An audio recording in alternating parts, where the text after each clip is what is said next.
bonjour à tous si vous nous suivez sur les réseaux. Donc voilà, je viens de remercier, sauf que ça n'enregistrait pas le FacLab, les étudiants du DU et toutes les personnes présentes. Il y en a d'autres qui vont arriver. Voilà.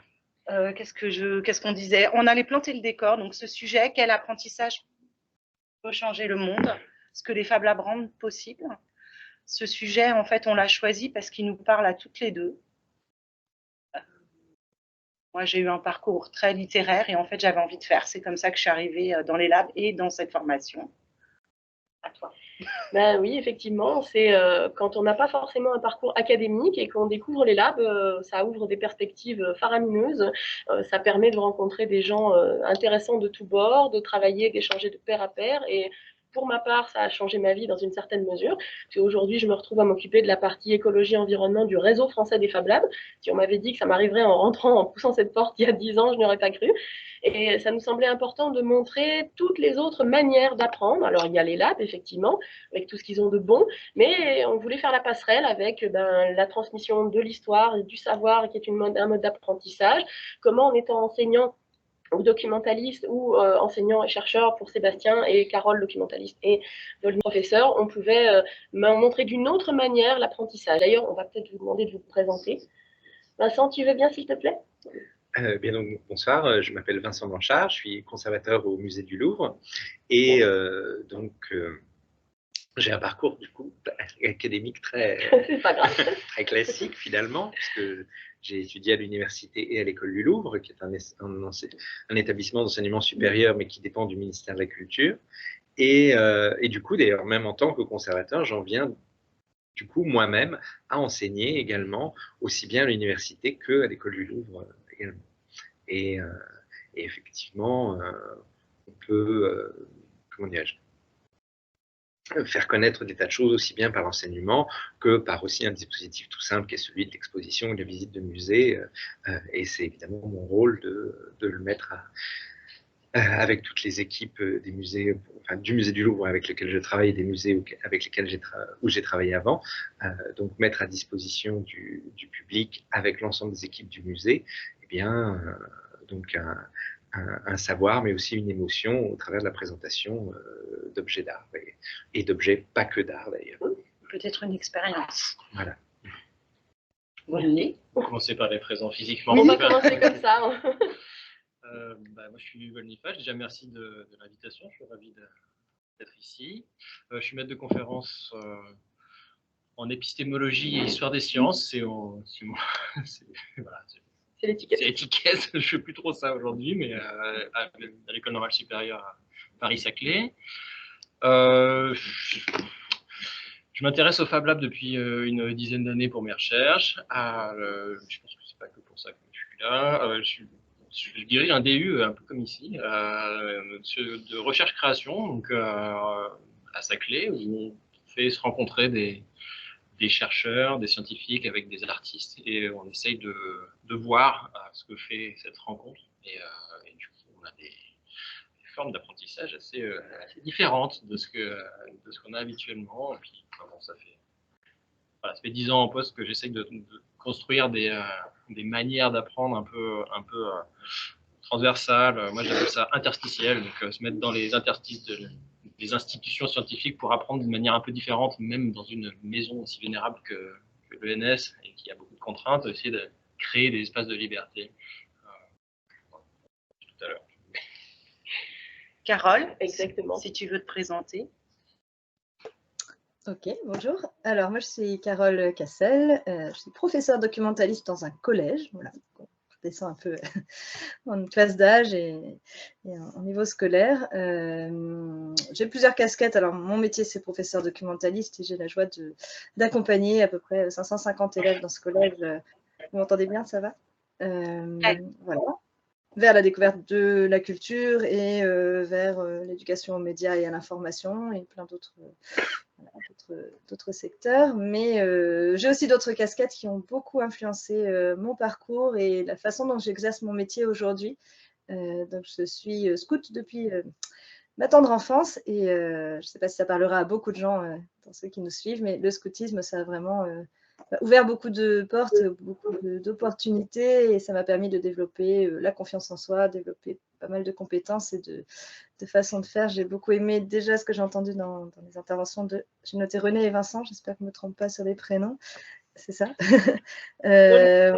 Je m'y retrouve déjà dans pas mal de choses. C'est passé par René, mais j'entendais pas bien le début. C'est comment alors? Je m'appelle Volny, c'est V-O-L-N-Y. Eh ben voilà, je l'aurais écrit mieux comme ça. Volny, enchanté Volny. Voilà, donc ma casquette principale, c'est enseignante en collège, mais après avec d'autres petites choses qui viennent s'imbriquer et qui ont fait dire à mes collègues dès que j'ai commencé à travailler dans mon premier poste, mais toi, tu n'es pas une prof doc comme les autres, tu as une manière de faire un peu différente, et ça vient d'où? Et ça venait notamment du scoutisme et de toute l'approche que j'ai pu avoir par le jeu, l'approche par voilà, un peu différente, on en reparlera. Merci Carole. Et toi, Sébastien, tu es enseignant, chercheur, explorateur? Oui, enfin, je suis pas très fan des titres de manière générale, donc oui, effectivement, je suis maître de conférence à Aix-Marseille Université en informatique, et par ailleurs, effectivement, j'ai créé le Fab Lab, entre autres, pas tout seul, hein, ça se crée jamais tout seul sur une structure, d'Aix-en-Provence. Et depuis pas mal d'années, effectivement, je vogue et je balade. Donc, ça fait un petit moment où je n'ai plus forcément été devant mes étudiants à Aix, mais je me suis quand même bien amusé. Donc, c'est vrai que j'œuvre beaucoup sur l'apprentissage de l'informatique et de la programmation en particulier. Et j'ai réalisé un certain nombre d'expérimentations, de projets, de réalisations plus ou moins tangibles, concrètes et effectives autour de ces sujets-là. Et donc, voilà, je passe beaucoup de temps à faire bricoler des étudiants jusqu'aux plus jeunes. Et je suis toujours intéressé de voir justement comment les approches plus constructives arrivent à changer un petit peu les postures des étudiants. Donc, le sujet de ce soir m'intéressait particulièrement. Merci beaucoup, Sébastien. Donc, on va vous poser 3 questions à chacun pour avoir des points de vue différents. Et voilà. Alors, pour les questions, vous pouvez les poser au fil des échanges, si ça vous convient. Pour vous, alors, qui est-ce qui va commencer? Pour vous, quelles sont les briques constitutives d'un apprentissage réussi? Grosse question pour démarrer. Qui veut commencer? Distribuer la parole. Alors, je sais pas. Allez, Bon. Volny. C'est une question qui est compliquée parce qu'elle est très, normative. Donc moi, j'ai envie de. Je vais pas répondre par une pirouette parce que ça serait Vous pouvez répondre aussi en perso ou en professionnel. Tirer des exemples. En fait, il y a 1000 manières de réussir un apprentissage. Je pense même que c'est pas. Il n'y a pas de règle établie. Il n'y a pas de règle, et d'une certaine manière, changer le monde, c'est changer les règles de ce que c'est qu'un bon apprentissage. Ou on peut dire des choses comme ça. Donc moi, je donnerais une réponse qui serait associée au monde tel que j'ai envie qu'il se transforme, en fait. Donc j'imagine que ça, c'est variable entre les personnes. Mais pour moi, un apprentissage... alors déjà, je fais une réponse du côté de l'université dans un premier temps, auprès des étudiants. Qu'est-ce que c'est qu'un apprentissage réussi? Par exemple, pour moi, un apprentissage réussi, je peux dire ce que c'est pas. Donc c'est pas des connaissances. En fait. Enfin, moi, je veux dire, toutes mes évaluations, je n'évalue jamais les connaissances. Ils ont droit à Internet, ils ont droit à tout. En fait. Même en histoire, même en sociaux, ils n'ont rien à apprendre. Donc moi, un apprentissage réussi, c'est quand un étudiant, un jeune, ou moins jeune, quelqu'un qui vient apprendre, a les moyens de continuer à apprendre tout seul dans la foulée. À l'envie de découvrir des nouvelles choses. Et je dirais, le troisième brique, ce serait se sentir capable de le faire. Parce que ça, c'est pas évident. Hein. Ça dépend des publics qu'on a. Évidemment, si vous avez un normalien, il y a une étiquette sur sa tête qu'il est capable de tout faire. Donc, parce qu'on l'a choisi, on lui a expliqué toute sa vie de ça. Mais si ce n'est pas le cas, en fait, un apprentissage réussi, c'est vraiment convaincre qu'on a le pouvoir d'apprendre qui est associé à ses envies. Non, mais ça c'est bien, c'est comme dans sa Fab Lab, j'aime bien. Vincent, à ton avis? Alors, moi, au contraire, je trouve que c'est important, alors, dans le domaine qui est le mien, à savoir l'histoire de l'art, l'archéologie, etc., d'apporter des connaissances et de s'assurer que parce que moi, ce qui m'a beaucoup plu dans l'enseignement vraiment de l'école du Louvre, c'était que à la fin de cet enseignement, on avait vraiment une vision globale, en aucun cas exhaustive, mais une vision globale de l'histoire des arts et une approche de différentes cultures. Et ça permettait d'avoir un cadre auquel se référer par la suite quand on allait être confronté à quelque chose qu'on ne connaissait pas en fait. Et du coup, moi, c'est ça que j'ai vraiment envie comment dirais-je, de transmettre aux étudiants, c'est qu'ils arrivent à vraiment à se repérer dans le temps et dans l'espace, connaître vraiment encore un minimum de choses, parce qu'après, évidemment, mais au moins d'avoir des repères. C'est vraiment donner des repères à partir desquels on construit ou on déconstruit, évidemment, mais en tout cas, des repères sur, en l'occurrence, l'histoire de l'art et l'archéologie, avoir des notions fondamentales sur des civilisations pour se repérer dans l'histoire du monde, pour qu'elle ne soit pas floue et pour qu'après, évidemment, on puisse se lancer dans un apprentissage peut-être plus personnel et plus ciblé, mais déjà avoir quand même quelques points de référence pour un peu essayer de se retrouver dans quelque chose d'aussi vaste que l'histoire de l'art, par exemple. J'adore parce qu'à vous deux, vous venez déjà de nous décrire le fonctionnement ouvert d'un Fab Lab et la documentation, chose vitale dans un Fab Lab. C'est génial. Carole, de ton côté? Je remets le micro à chaque fois. Je me suis fait une petite anti-sèche parce que alors moi, sinon, je vais tout oublier. C'est amusant parce que j'ai entendu Volny, cette fois, je ne me trompe plus sur le prénom, parler de l'envie et de se sentir capable. Et moi, j'avais envie de commencer par cette brique-là, la confiance en soi, qui n'est pas innée, qui n'est pas évidente. Alors moi, je n'ai pas des normaliens, j'ai des petits élèves qui s'appellent Ilan et Calvin et qui savent, pour certains, à peine lire et écrire. Et écrire, peut-être, ils savent former les lettres, mais ça ne ressemble à rien à l'arrivée. Voilà. Et là, un exemple concret, j'aime bien partir d'exemples. En ce moment, dans mon CDI, il y a une exposition que j'ai fait venir sur les musiques du monde. Et l'idée, c'est que les élèves aillent découvrir cette expo. Alors, il y a des panneaux d'information assez denses, donc ils ne sont pas tous capables d'aller chercher les informations sur le quiz qu'on a préparé. Donc, pour certains élèves, on a fait un quiz visuel. Hop, tu me trouves juste les photos des instruments et tu recopies le nom de l'instrument en dessous. Et déjà, tu as fait ton max et c'est super. Et en fait, j'ai vu cette semaine des élèves complètement, d'habitude, convaincus qu'ils n'étaient capables de rien, qu'ils seraient forcément les derniers de la classe au niveau des résultats et qui, du coup, n'avaient pas envie de travailler.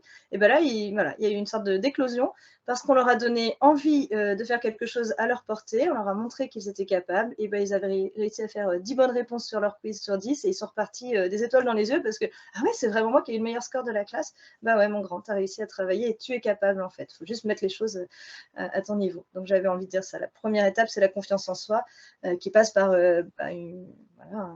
une approche aussi, il faut que les personnes qui transmettent les connaissances s'adaptent aux besoins des élèves. Et aujourd'hui, on a vraiment beaucoup d'élèves avec des besoins particuliers. Bon, moi, je parle surtout du milieu scolaire.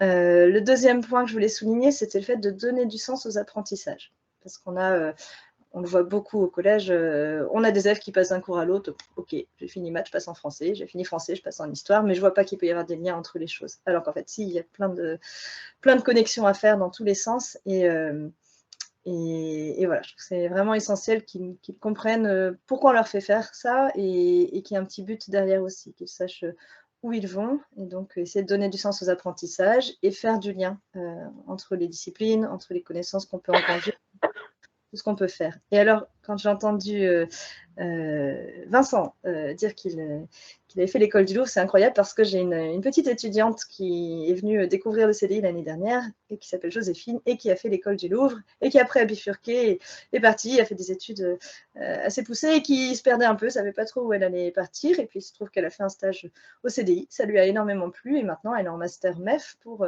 se tourner vers les métiers de l'enseignement et pour passer le CAPES de documentation. Donc voilà, ça a été le biais d'une rencontre qui a permis ça.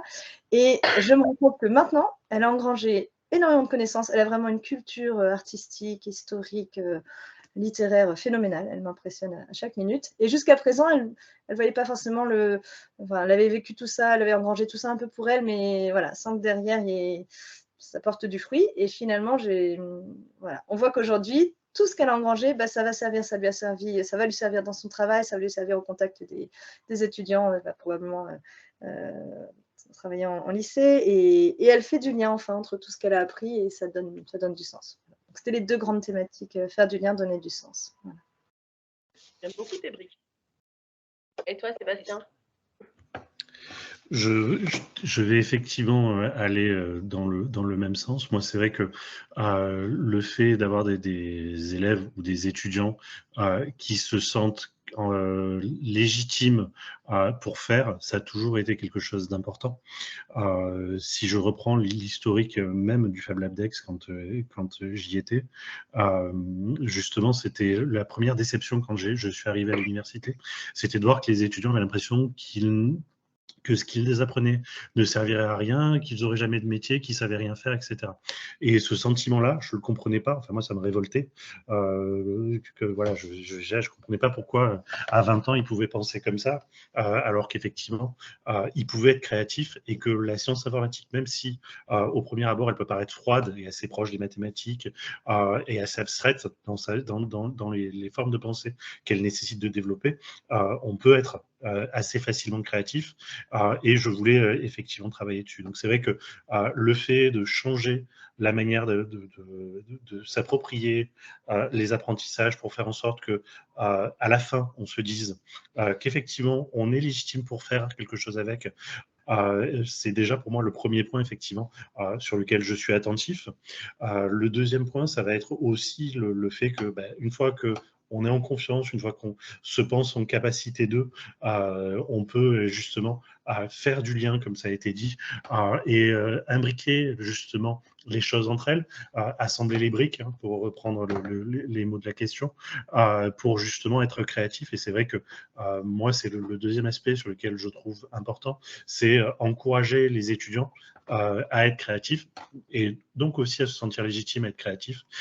Et c'est vrai que quand cela, effectivement, toutes les pédagogies qui n'iraient pas dans ce sens ont du mal à trouver les leviers d'engagement et de motivation chez les élèves, parce qu'effectivement, juste emmagasiner du savoir, je ne crois pas que ce soit un vecteur de motivation chez la majorité des êtres humains.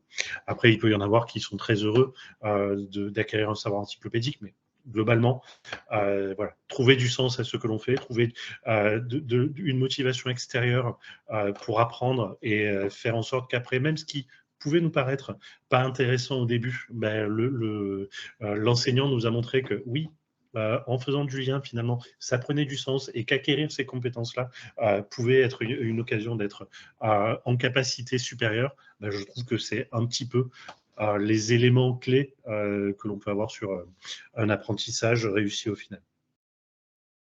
Merci. Merci beaucoup. Alors, justement, tu as parlé de légitimer. C'est important, la légitimité.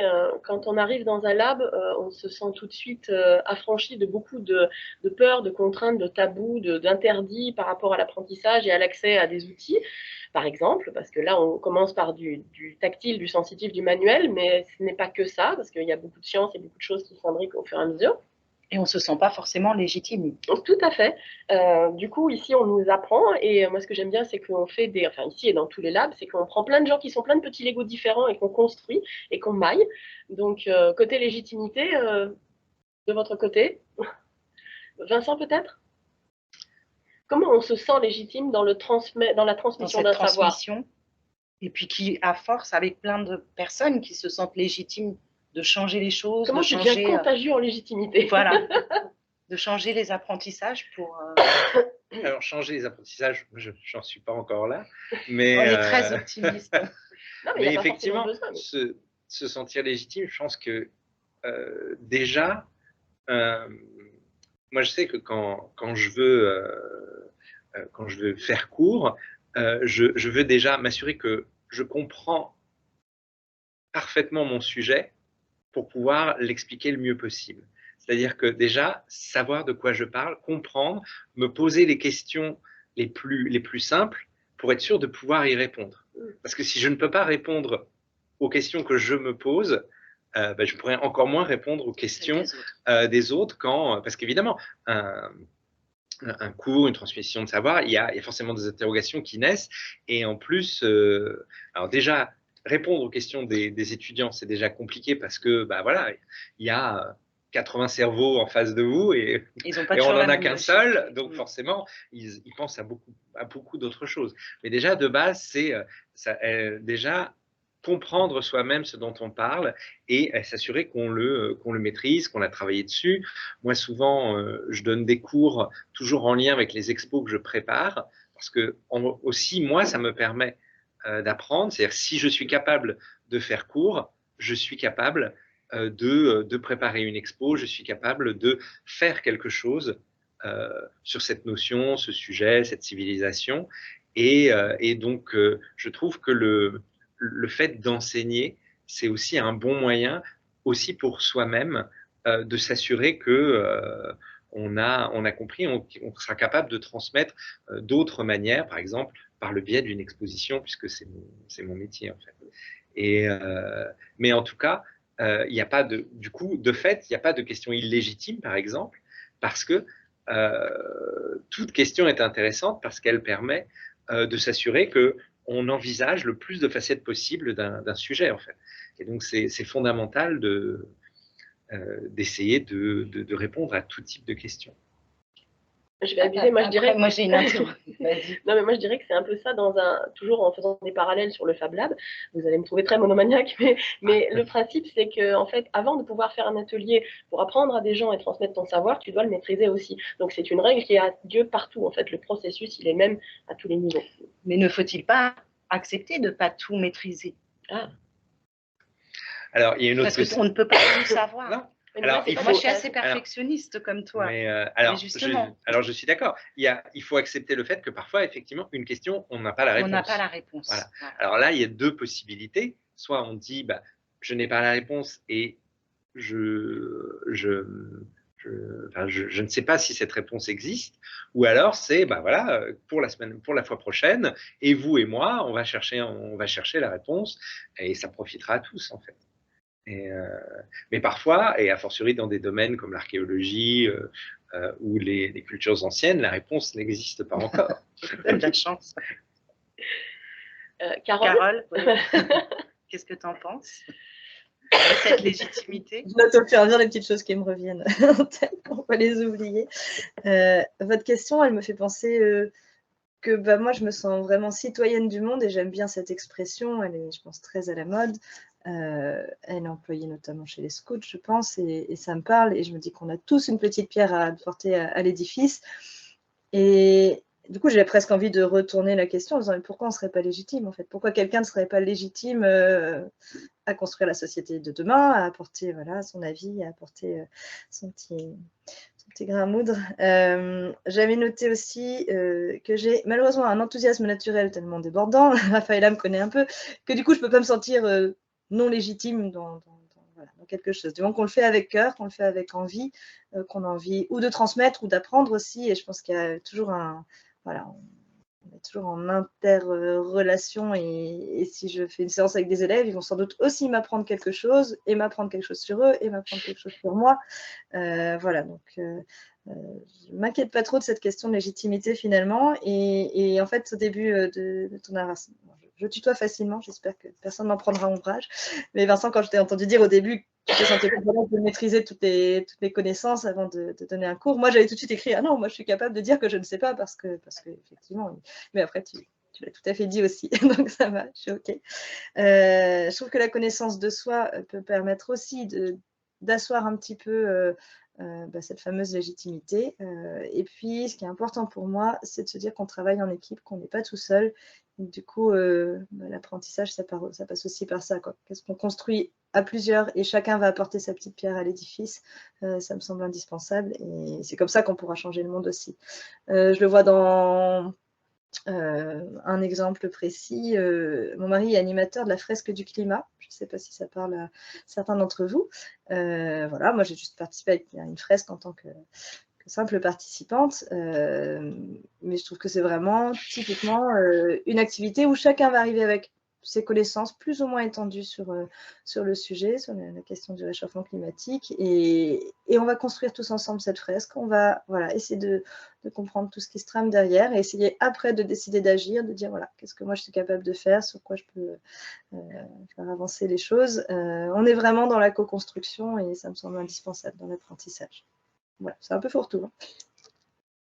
Non, mais une question. Oui, la question, oui, sur la légitimité. C'est compliqué la légitimité. Hein.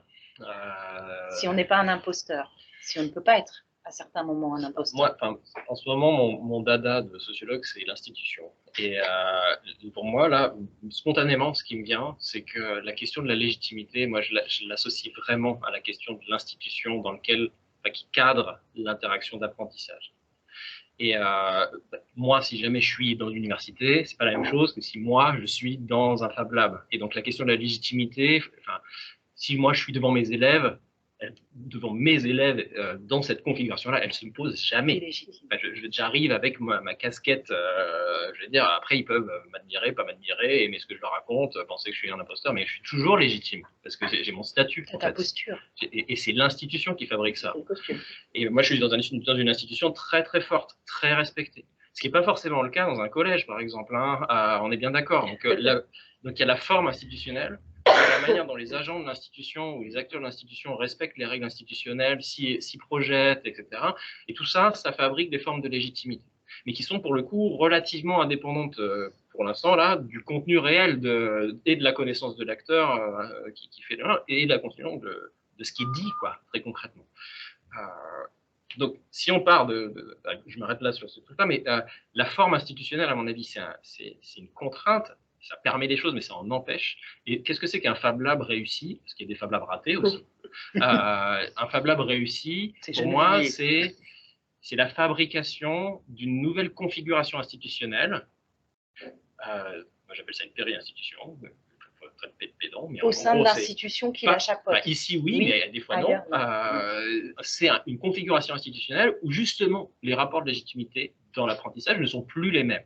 C'est-à-dire que c'est une configuration où on peut envisager très concrètement d'avoir de l'apprentissage plus horizontal, plus co-construit, où il puisse y avoir des formes de légitimité, une légitimité qui varie très vite en fonction des conditions, parce qu'à un moment donné, il y a un type qui sait bien visser un boulon, et puis il y a un autre qui sait bien programmer, et puis qu'en fait on est en train de faire un projet extrêmement complexe, et qu'à un moment donné, il y a un type, c'est un qui va aider l'autre, puis l'autre qui va aider l'un, et puis on va apprendre, etc., dans une manière très fluide.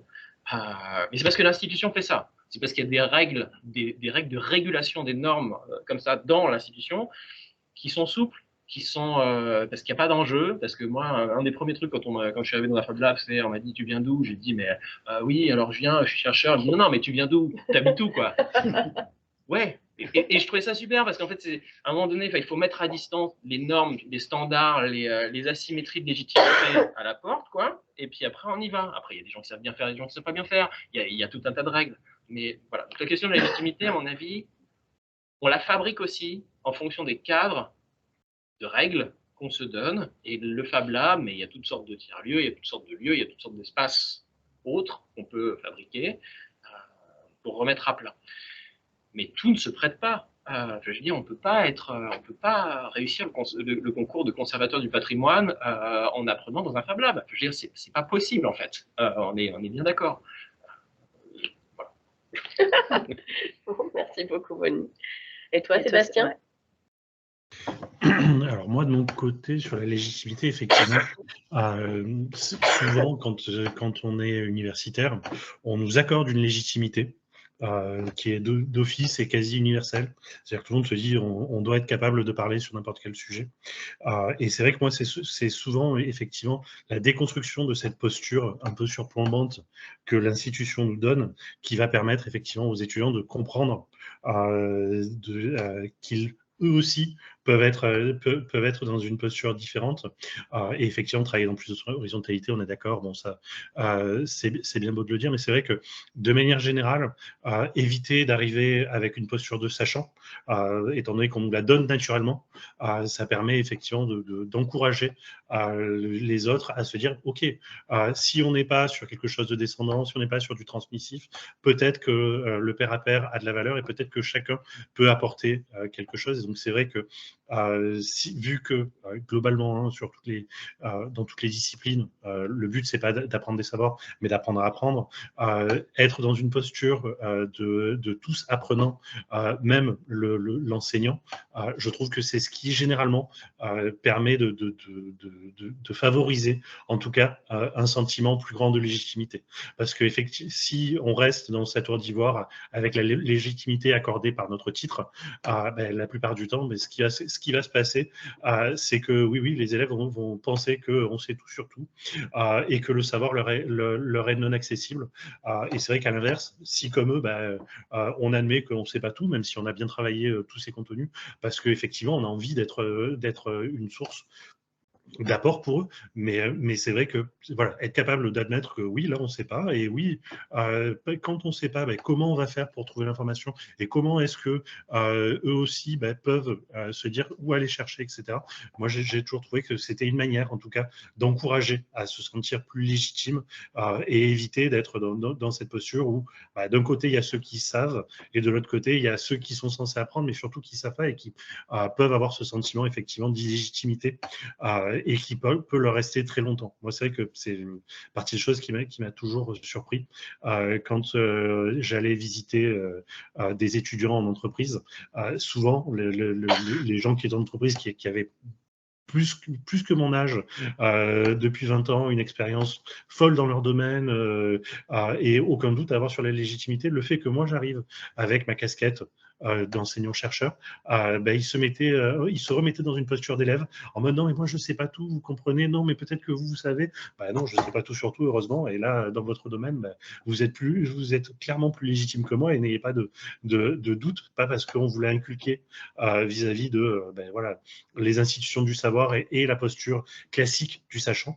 C'est vrai que moi, ça m'a toujours un peu dérangé. Donc, c'est vrai que je trouve que c'est vraiment quelque chose sur lesquels on doit chacun de nous déconstruire nos postures pour éviter ça.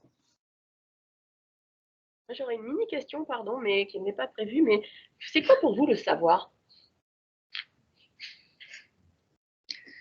Je vous embête, hein, pardon. Toi, Vincent. Non, parce que vous avez chacun quelque chose que j'apprécie, qui est le fait de, on a complètement, donc on parle de légitimité à ne pas savoir, c'est quelque chose que vous mettez en avant à chaque fois, qu'à aucun moment il n'y a de honte à chercher une solution, à travailler ensemble pour aller de l'avant de cette manière-là, et que personne n'est supérieur, et donc c'est comme chez nous. Mais j'aime vraiment le fait de comment un savoir. Ça appartient vraiment à tous et on a tous le droit à ce savoir et de l'accès à ce savoir et une perception différente de ce savoir. Alors, on a tous le droit à l'accès au savoir, mais on l'a pas tous. Enfin, c'est parce que déjà, effectivement, peut-être qu'au XVIIe siècle, on pouvait avoir la culture du gentilhomme, qui était quelque chose de très, qui se voulait le plus vaste possible. C'est impossible de nos jours. Déjà à l'époque, c'était un mensonge de dire que, il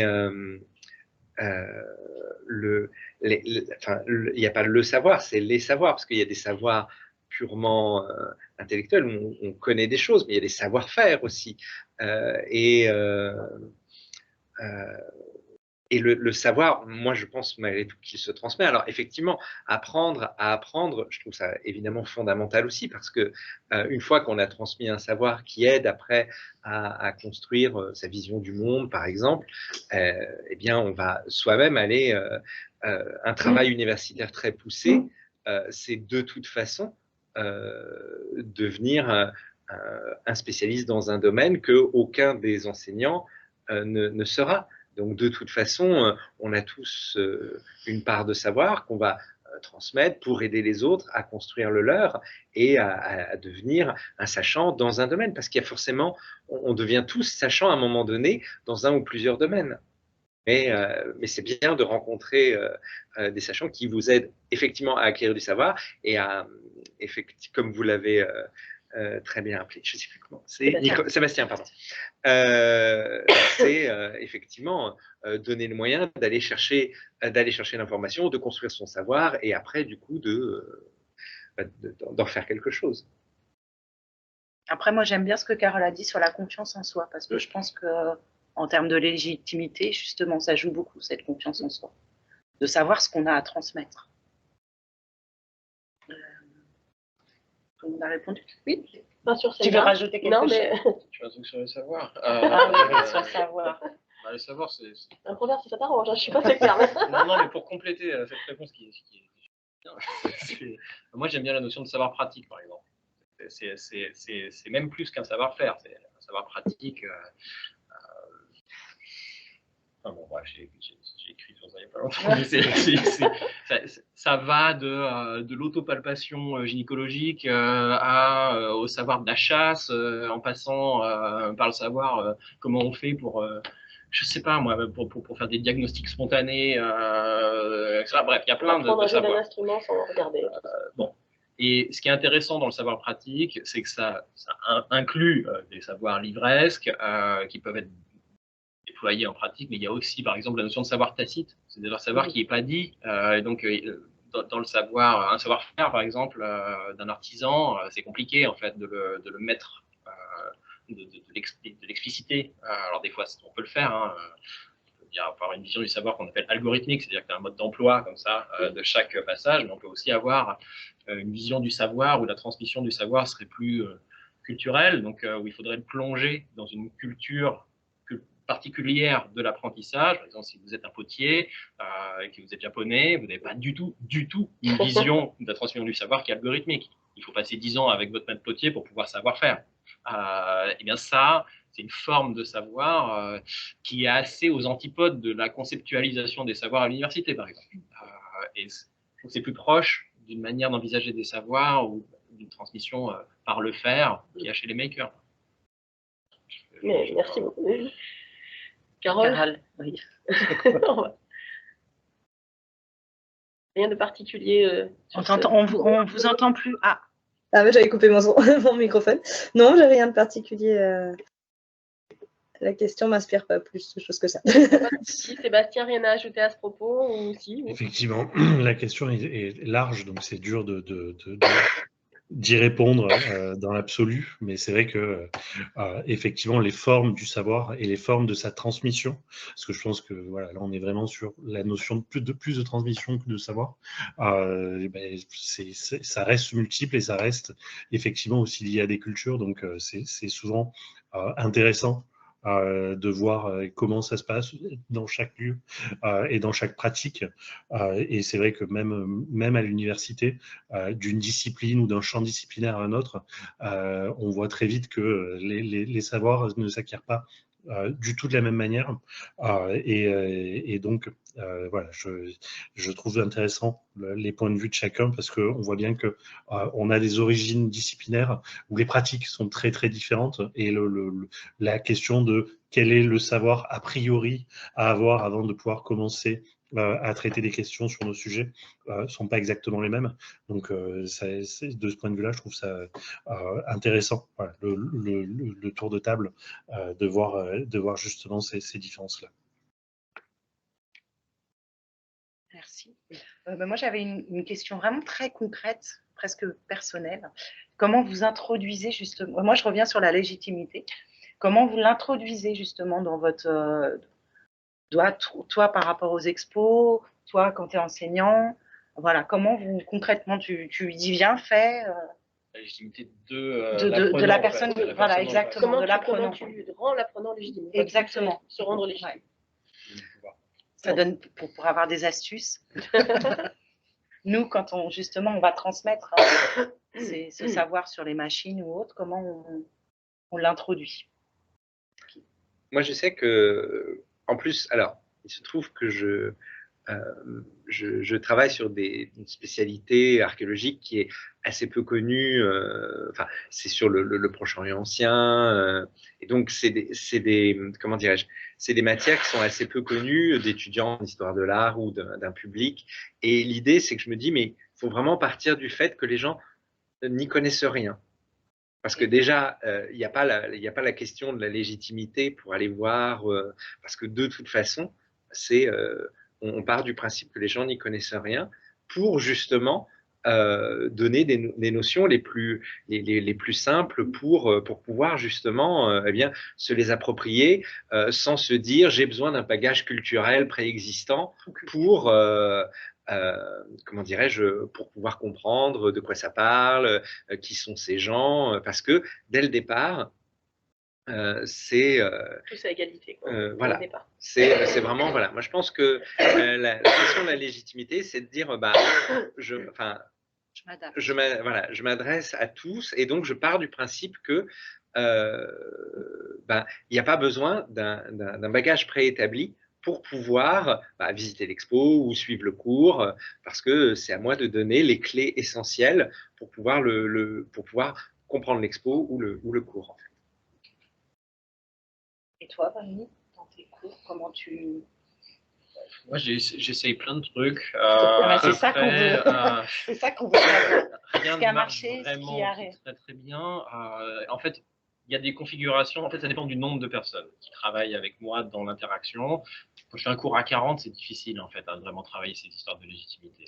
Mais des fois, je les amène sur le terrain. C'est-à-dire qu'on fait des projets ensemble. Et puis moi, le jeu par rapport à mes collègues qui font pas ça, par exemple, c'est de dire c'est pas un exercice. Ce ne sera pas un exercice. Ce ne sera pas noté. Ah, oui. Non, mais c'est pas une histoire de notes. C'est qu'en fait, c'est pas du faux. C'est pas du chiquet ce qu'on est en train de faire. C'est que vous allez avec moi, vous êtes en L3, et on va faire vraiment. Et je vais vous partager mes incertitudes, quand ça marche pas, ça marche pas. C'est-à-dire que là, on passe une soirée faire une enquête de terrain, et puis c'est nul, quoi. Je veux dire, les personnes, elles nous parlent pas, ou elles nous disent des choses complètement stéréotypées, etc. Et plutôt que d'expliquer j'explique pourquoi ça marche pas et qu'on aurait pu faire différemment, mais là, pour le coup, vraiment un partage de l'incertitude inhérente réellement à la recherche, et de dire que si eux, ils l'ont ressenti, donc il y a un côté vraiment de partage de sensations, hein, et de dire que c'est pas de là, c'est pas l'absence de cette sensation d'incertitude que je tirerai ma légitimité, en fait. Et donc, eux, pareil. C'est-à-dire qu'il faut qu'ils jouent avec ça et qu'on est un peu sur le même niveau. Ça, c'est un premier ensemble. Un deuxième ensemble de pratiques, ce serait, c'est que, en fait, je suis un peu obsédé par la déconstruction de leur sentiment de légitimité à la base. C'est-à-dire qu'ils arrivent moi, je fais des cours, par exemple, en histoire des sciences ou en philo des sciences. Quand il y a un scientifique qui vient dans la salle, il m'explique, oui, non, mais ils ont 22 ans, ils connaissent tout de Pasteur, ils savent machin, ils ont lu 3 trucs sur Wikipédia. Du coup, je leur explique qu'ils savent rien et que c'est pas grave en fait, parce que voilà. Ils le prennent pas trop mal. Si, ils le prennent hyper mal.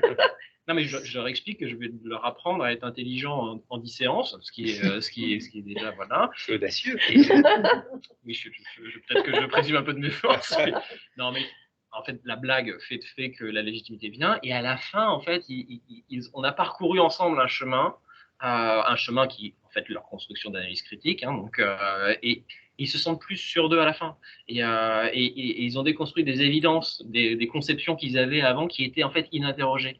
Et en fait, ils sont beaucoup plus puissants dans leur tête en faisant ça qu'en appliquant des choses qu'ils avaient apprises par cœur dans un parcours de prépa, par exemple, typiquement. Et ça, je pense que ça les rend beaucoup plus légitimes parce qu'ils ont fait le chemin. Ils n'ont pas juste repris des choses, ils ont fabriqué une connaissance, alors que je leur transmets, que c'est une autre. On en revient au côté, il ne faut pas laisser n'importe qui croire savoir utiliser une machine. Ce qui me plaît beaucoup, c'est la déconstruction. Carole, est-ce que tu as quelque chose à rajouter justement sur un exemple concret? Oui, moi je vais revenir sur le postulat de départ qui était que la confiance en soi était indispensable pour un apprentissage réussi. Et du coup, pour légitimer l'apprenant, le sachant, enfin, pour moi, l'élève que j'ai en face de moi, c'est partir de ce qu'il a réalisé, de ce qui, voilà, des petites touches de ce qu'il a commencé à faire, le valoriser le travail des uns et des autres.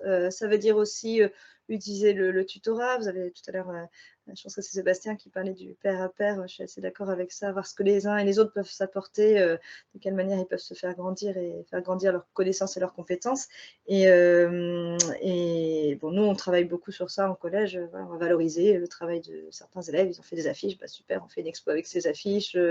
On va mettre toutes les photos sur le site internet. Et dès qu'ils se voient mis en valeur comme ça, bah, ça leur donne confiance en eux pour la suite, pour aller plus loin et pour s'impliquer un peu plus. Sur des exemples concrets qui me viennent, moi, dans les dernières... J'aime beaucoup les événements culturels, un peu les one-shots. Donc, l'année dernière, on a mis en place la nuit de la lecture qui peut se faire dans les médiathèques, dans les musées. Oui, et on l'a refait cette année. Et donc là, bah, avec quelques élèves volontaires et quelques parents d'élèves aussi et quelques enseignants, on a réussi à créer un petit événement très sympa. On a permis d'ouvrir le collège en fin de journée et de faire intervenir des élèves qui n'étaient pas forcément lecteurs au départ, mais hop, ils ont trouvé leur place dans l'événement et on a réussi à leur donner un vrai rôle et qu'ils se sentent contents de le faire et qu'ils apprennent aussi et qu'ils développent des compétences. Et puis, j'ai un petit club manga, j'aime bien retrouver ces élèves. On a créé une journée cosplay l'année dernière. Voilà, tout le monde pouvait venir déguisé au collège et participer à différents ateliers. Et j'ai une petite élève qui m'a dit moi, je sais faire une grue en origami. Super, écoute, tiens, un stand de origami et les élèves viendront et tu leur montreras ce que tu sais faire et ils s'apprendront avec toi. Et voilà, c'est juste une petite élève qui a levé le doigt en disant je pourrais peut-être faire ça. Bah oui, je te fais confiance et vas-y, déploie tes ailes et fais-nous des petites grues avec les autres. Donc, ouais, la confiance en soi et la valorisation permettent de légitimer. Et Sébastien, ça t'inspire? Beaucoup de choses ont été dites et effectivement, j'abonde dans le même sens. Moi, c'est vrai que de manière générale, parce que, encore une fois, je suis d'une discipline pratique, c'est-à-dire que l'informatique, ça s'apprend en faisant. Et souvent, quand les gens pensent que c'est qu'une discipline théorique que l'on pourrait apprendre en faisant des exercices, très vite, quand ils se confrontent à la réalité, ça marche pas. Donc c'est vrai que la construction, pour moi, de la légitimité chez les informaticiens passe souvent par la métaphore de l'artisanat, justement. On parle d'artisanat logiciel et de choses comme ça, parce que effectivement, on va avoir ce type de pratique de co-compagnonnage où la transmission et la légitimité va s'écrire par rapport à ce que l'on a réalisé, par rapport à ce qu'on est capable de montrer. Et c'est vrai que cet aspect de compagnonnage, je trouve que ça fait partie, en tout cas dans mon champ disciplinaire propre, des éléments qui aident en tout cas les apprenants à se mettre dans une posture active qui les encourage à plus de légitimité. Et effectivement, leur apprendre que la légitimité de leur côté va se construire aussi parce qu'ils sont capables de montrer. Et le fait d'avoir, pour des informaticiens, effectivement, un compte GitHub avec un certain nombre de réalisations open source, ça vient rajouter cet élément-là de voilà les réalisations que j'ai été capable de construire par moi-même, et donc voilà les compétences que j'ai acquises finalement, et voilà les savoirs que j'ai pu maîtriser dans leur mise en œuvre, parce qu'effectivement, comme on est sur une science pratique et applicable, effectivement, le fait de montrer que l'on sait faire et que l'on sait agir, je pense que c'est ce qui permet au final de se sentir légitime, parce que on sera capable de refaire et on sera capable d'aller plus loin d'itération en itération. Merci Sébastien. On va vous poser notre troisième question. D'après vous, alors en fait, c'était une très bonne transition ce que tu disais, parce qu'on se posait la question de ce que les Fab Labs, pour vous, toujours, rendent possible dans ce cadre. On va commencer par Vincent. Vincent. Pour des questions de timing, parce que Vincent va devoir nous quitter un peu plus tôt, voilà. Mais il n'y a pas de problème à ne pas être un habitué des Fab Labs. C'est aussi pour ça que j'avais envie de t'entendre avec ton point de vue et ta perception et tout ça. Parce que moi, le peu que j'en ai entendu, ce que je trouve intéressant, c'est cette idée de la co-construction du savoir, de l'échange de savoir-faire. Enfin, c'est vrai que c'est en cela que c'est intéressant je je cherche mes mots, hein, parce que c'est vraiment la première fois que... Et, mais c'est le fait, oui, voilà, d'assembler les gens autour de projets, de partager des expériences et des savoirs pour créer des objets, des logiciels ou j'imagine beaucoup de choses. Et parce que je pense qu'il y a plusieurs façons d'acquérir du savoir et des compétences. Je pense que le savoir livresque est autant important que l'expérience, que aucun n'est supérieur à l'autre. C'est que il y a des façons d'acquérir du savoir qui nous sont plus adaptées, plus ou moins en tant qu'individu, etc. Et, mais je vois, par exemple, même dans un domaine qui est l'histoire de l'art, on ne peut pas se contenter de lire des livres ou regarder des écrans. Il faut se confronter aux objets, à la matérialité des objets, parfois apprendre même le geste pour comprendre comment l'œuvre est faite. Et c'est vrai qu'un endroit aussi particulier que le Fab Lab permet, je pense, de compléter peut-être des transmissions de savoir qui peuvent être plus classiques ou carrément, au contraire, permettre à des gens qui sont complètement hématiques d'apprendre complètement autrement. Alors, je vais rebondir sur ce que tu dis, je me permets, parce qu'il y a quelque chose, nous, qui nous tient à cœur, qui était sous-jacent dans le titre, mais pas forcément expliqué clairement. C'est comment, chez nous, dans un lab, on peut changer le monde et changer la société. C'était pas juste un titre putaclic. Le principe, c'est, on pense que comme ça peut changer la vie d'un individu, ça peut changer le monde. Petit morceau par petit morceau. La transmission comme le disait Carole, de l'histoire, en fait, c'est hyper important parce que je pense que c'est ça qui fait des citoyens et qui fait que tu vas faire des choix par la suite. Donc, le positionnement de la transmission de l'histoire, c'est hyper important. Et je me demandais dans quelle mesure, toi, tu ressentais à quel point ça avait une partie importante enfin, comment toi, tu orienterais, on va reformuler ça, demain, tu veux un super monde tip-top avec des gens vraiment bien et gentils et tout, les bisounours, je sais. Qu'est-ce que tu mettrais en avant dans l'histoire pour les rendre plus responsables et citoyens? Est-ce qu'il y a quelque chose comme ça ou pas?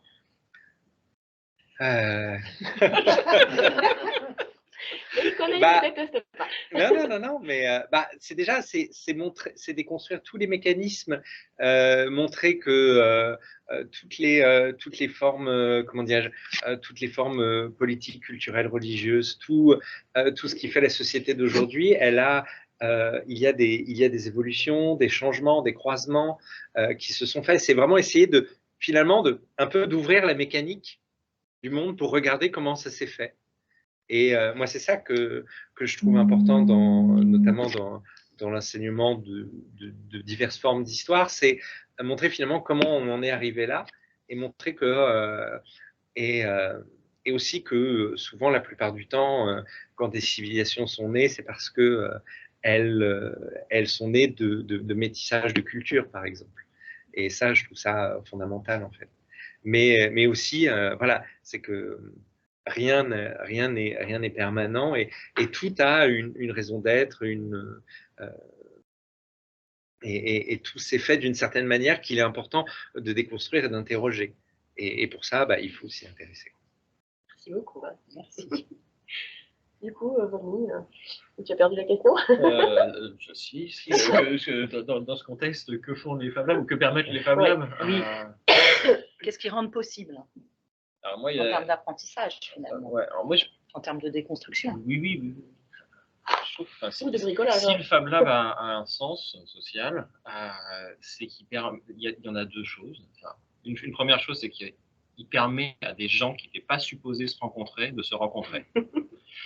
Dans un contexte qui n'est pas celui de leur rencontre habituelle à la pharmacie ou à la boulangerie, où on est seul ensemble, quoi. Donc là, l'idée, c'est de se rencontrer alors qu'on n'aurait pas dû, dans un endroit où on est vraiment ensemble. Voilà. Et un deuxième aspect, c'est que le Fab Lab, il doit permettre, c'est pas toujours le cas, mais moi, c'est les cas qui me plaisent le plus, subjectivement, et je pense que parce que ça fabrique d'autres mondes, ils doivent permettre des trajectoires qui, sans le Fab Lab, n'auraient pas été possibles. C'est pas exactement la même chose. Des trajectoires individuelles, des trajectoires collectives de petits collectifs, des trajectoires urbains de villes, par exemple, qui n'auraient pas été les mêmes sans un tiers-lieu, sans un Fab Lab, sans une MJC, sans tous ces lieux qui sont les lieux d'autres lieux de sociabilité du quotidien. Antoine Buret dans son dernier bouquin sur les blabla, enfin sur l'histoire des tiers-lieux, pardon. Et donc, voilà, des trajectoires qui ne sont pas des trajectoires déterministes, en fait. Et donc, changer les trajectoires des individus pour... et ça rejoint tout à l'heure ce qu'on disait, d'avoir la légitimité, c'est une chose, mais d'avoir la puissance de transformation, en fait. C'est-à-dire qu'on est en capacité déjà de prendre de la puissance sur sa propre vie. Alors, vu comme ça, j'ai l'impression d'être un individualiste libertarien, mais en fait, c'est pas du tout ce que je suis. Je pense qu'à un moment donné, il faut dépasser les interdits sociaux, les autocontraintes, les assignations, etc. Et le Fab Lab, ça peut faire ça, notamment via des apprentissages. Mais c'est pas que des apprentissages. Pour le coup, là, qu'est-ce que c'est des apprentissages? C'est pas que des apprentissages techniques ou théoriques, par exemple. Ça peut être des apprentissages relationnels. Du vivre ensemble, du partage. Oui. Et ça, c'est absolument énorme. C'est-à-dire qu'on peut apprendre à apprendre, mais juste à écouter quelqu'un sans lui dire « mais c'est bon, je sais ». Ou alors, ou des choses comme ça. Et ça, le Fab Lab, je pense, comme une médiathèque, comme d'autres espaces rassemblés sur des tiers-lieux ou autres, ça doit pouvoir servir à ça. Merci. Donc, Carole, Sébastien. Je veux bien prendre la parole. Alors, moi, j'ai très peu de pratique dans un Fab Lab. En fait, le seul Fab Lab que j'ai vraiment déjà visité, c'est dans une petite médiathèque à Denain, dans le Nord. Voilà. Mais j'adore l'idée, j'adore le concept. Je trouve que c'est une idée généreuse au départ de mettre à disposition des outils, des machines, des compétences et des gens qui ont envie de montrer aux autres et des gens qui ont envie d'apprendre et des gens qui viennent avec, voilà, viens avec ton projet, pose-le sur la table, on regarde ensemble ce que tu vas pouvoir réaliser, on va te montrer, on va t'aider, tu vas grandir en compétences, tu vas y arriver. Donc voilà, j'adore le concept, j'ai juste pas eu l'occasion encore dans ma vie d'y mettre vraiment un pied dans un Fab Lab tel quel, mais je fais le parallèle avec... En fait, sur cette idée de générosité et de rendre les choses possibles grâce au temps qu'on donne, parce que j'imagine que pour qu'un Fab Lab tourne, il y a plein de gens qui s'investissent dedans et qui vont donner de la disponibilité. Bon, moi, le cœur de ma vie, la base de ma vie, c'est l'associatif et le bénévolat et l'engagement. Je pense que c'est fondamental qu'il y ait des gens qui s'engagent pour les causes qui leur tiennent à cœur. Et voilà, je pense que j'espère que tout le monde sera d'accord. Et du coup, je fais un lien un peu bizarre, mais je suis passionnée, j'aime beaucoup faire une activité qui s'appelle le géocaching. Il s'agit juste d'aller chercher des objets cachés dans la nature, de mettre son nom dans la petite boîte et de la remettre au même endroit. On est content d'avoir trouvé, et on va en chercher un autre. Et en fait, le géocaching, on ne sait jamais qui a caché les objets.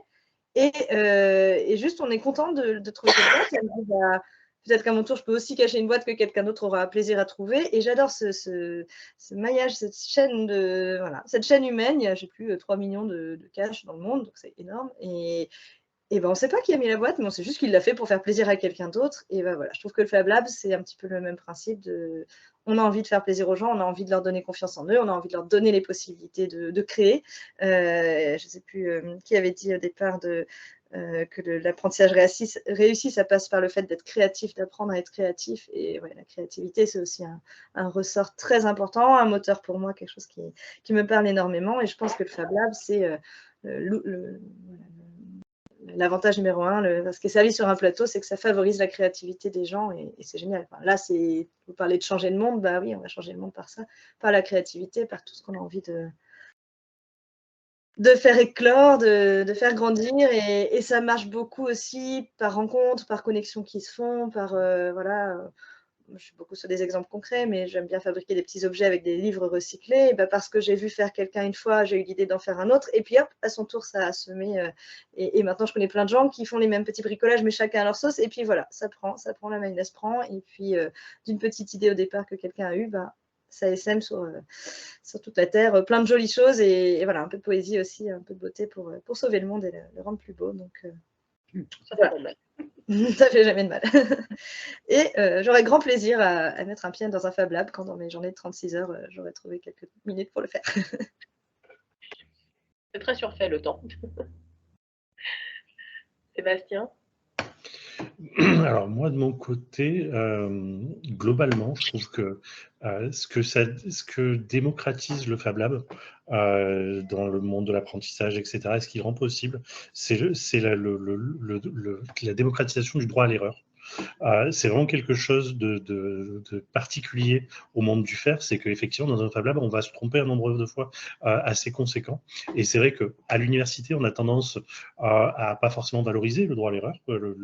L'erreur est toujours plutôt quelque chose qui n'aurait pas dû se produire, ou qui doit être minimisé, ou qui doit être maîtrisé, ou qui doit être compris, analysé, etc. Et là, dans le Fab Lab, c'est vraiment le fait de dire, OK, tu vas le faire. Au début, tu vas le faire mal, et c'est intéressant ce que tu vas en sortir, parce que effectivement, d'itération en itération, d'erreur en erreur, tu finiras par réussir. Donc c'est vrai qu'il y a cet aspect-là, mais on revient sur la légitimité, parce que finalement, ayant le droit étant tous légitimes pour faire des erreurs, c'est, je crois, que la première chose qui fait de nous des êtres humains, apprendre que ce droit à l'erreur répétée nous permettra petit à petit, si on le fait de manière construite, intelligente, en se confrontant à l'autre, on peut réussir justement au final à créer quelque chose. Mais je trouve que c'est un petit peu la plus-value du monde des Fab Labs au final. Moi, c'est mon ressenti. Effectivement, c'est qu'un élément particulier, mais souvent je trouve que voilà, c'est des endroits informels dans lesquels se tromper, c'est pas très grave. Ça coûte pas très cher, parce qu'en plus on utilise des technologies numériques sur lesquelles, bon, j'ai raté une pièce en impression 3D, bon, c'est pas super, c'est vrai, ça crée du déchet, mais en termes de coût, c'est beaucoup moins grave que quand effectivement il fallait fabriquer un moule et que l'erreur pouvait nous coûter 3 mois de temps et peut-être 5 000 € ou 10 000 € ou 15 000 €, enfin des sommes conséquentes. Là, effectivement, dans un Fab Lab, la plupart du temps, l'erreur a une conséquence très faible. Résultat, on peut itérer très souvent, on peut effectivement améliorer petit à petit, et je trouve que de ce point de vue-là, c'est un petit peu ce que je trouve intéressant pour tous les sujets qu'on a abordés, donc sur l'apprentissage, sur la légitimité de l'apprentissage et autres. Je trouve que c'est vraiment pour moi l'élément un petit peu particulier du monde des Fab Labs. Merci beaucoup. Est-ce que vous avez quelque chose à ajouter, ou est-ce qu'on peut passer directement aux questions éventuellement Si vous avez des questions dans le public. J'avais une question, une idée me revient, mais sur le droit à l'erreur, il y a des objets, des techniques qui ont été aussi inventées suite à des erreurs, voilà, simplement. Alors, je ne sais plus si c'est le scotch ou le post-it, il y a un truc comme ça que j'avais lu une fois, ou je ne sais plus, je ne sais pas si quelqu'un a l'info. J'ai vu ça il y a très longtemps, mais l'un des deux avait été inventé parce que quelqu'un s'était loupé, et hop, il a dit, ben non, qu'est-ce que je vais faire de ça, je le jette. C'est le post-it. C'est le post-it, c'est 3M qui a inventé une colle qui colle mal. Et résultat, au lieu de l'utiliser pour coller des trucs, ils ont utilisé quelque chose qui se colle et qui se décolle. Voilà, après une erreur peut après être utile à quelque chose. Et je suis vraiment tout à fait d'accord avec toi sur le droit à l'erreur, l'importance d'essayer, en cuisine, des fois on peut rater une recette plein de fois avant de la réussir. Ça rentre d'aujourd'hui. Pardon, nous disons des bêtises, mais que serait le monde sans les post-it? Du coup, des questions dans le public? Rien, ils sont sages. Si vous aviez des questions. Moi, j'ai bien aimé l'idée de partager des incertitudes que Mimi avait parlé. Et je me suis demandé si dans les Fab Labs, il ne fallait pas, en quelque sorte, accentuer ça en documentant les projets qui ne marchent pas. Ou, voilà. Je ne sais pas. Je m'adresse aussi à